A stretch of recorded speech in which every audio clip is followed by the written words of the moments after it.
మనిషిని ద్వేషించడు.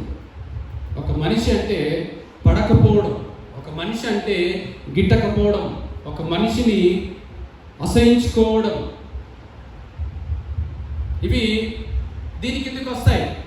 మనం ఎవరిని ద్వేషిస్తుంటున్నాం? ఏ మనిషిని ద్వేషిస్తున్నాం? నీ ఎదుట ఉన్న సహోదరుని నీవు ప్రేమించకపోతే, చూచుచున్న నీ సహోదరుని నువ్వు ప్రేమించకపోతే, చూడని దేవుడిని ఎలా ప్రేమిస్తావు? అవునా కాదు? అంటే నీ ఎదురుగా ఉన్న వారిని నువ్వు ద్వేషిస్తున్నావు అని అంటే, చూడని దేవుడిని కూడా నువ్వు ద్వేషిస్తున్నావు అన్నట్టే.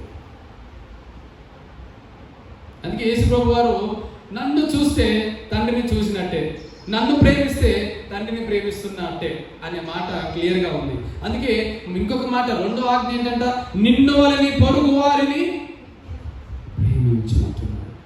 హల్లెలూయా. నిన్ను వలె నీ పొరుగు వారిని ప్రేమించుకుంటున్నాడు. మరి మనం పొరుగు వారిని ప్రేమించే వారముగా ఉండాలి అని దేవుని ఆజ్ఞ. కానీ ద్వేషం, ఆ మనిషి అంటేనే మంట, అదే ద్వేషం. ఆ మనిషి మాట్లాడితే కోపం, అదే ద్వేషం. ఆ మనిషి ముందుకు వస్తేనే అవే ద్వేషాలు. మాట్లాడలేము, ద్వేషం. చూడలేము, ద్వేషం. పలకరించలేము, ద్వేషం. ఇవన్నీ ఇది ఉంది కాబట్టి అది చేయలేదు. ఒకవేళ మీ లోపల అటువంటి ద్వేషాలు ఎవరి మీద పెట్టుకుంటే, ఈ సమయం దేవుడు మీతో మాట్లాడుతూ ఉన్నాడు.